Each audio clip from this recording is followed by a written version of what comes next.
Hello everyone, traditional vibes YT channel కి స్వాగతం. ఏంటి ఇది అనుకుంటున్నారా?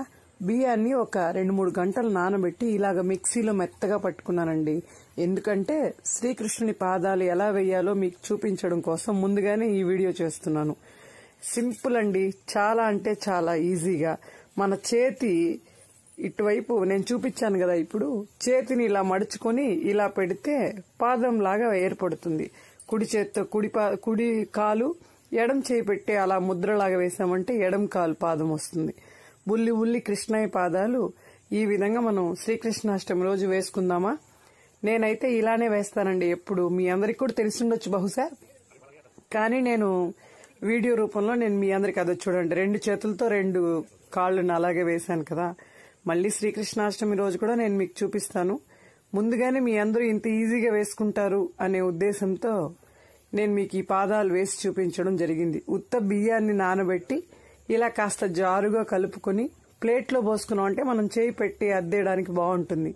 ఇలాగా ప్రతి ఒక్క పాదానికి కుంకుమ పసుపు పెట్టి పువ్వుని పెట్టి మనం వీధిలో నుంచి కృష్ణయ్యని అడుగులు వేసుకుంటూ వస్తాం కదా, అది అలా వేసుకోండి అని చెప్పడం కోసమే ఈ వీడియో చేస్తున్నాను చిన్న షార్ట్ రూపంలో.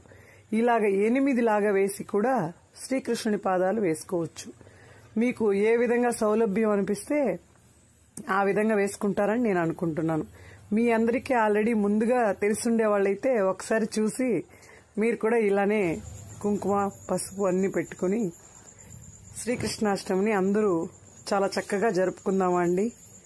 Thank you. మీ అందరికీ నా ఛానల్ నచ్చినట్లయితే లైక్ చేయండి, సబ్స్క్రైబ్ చేయండి. మరిన్ని వీడియోస్ కోసం శ్రీకృష్ణుని పాదాలు వేసుకుని అందరూ ఆనందంగా పండుగను జరుపుకుందాం. అందరికీ జన్మాష్టమి శ్రీకృష్ణాష్టమి శుభాకాంక్షలు.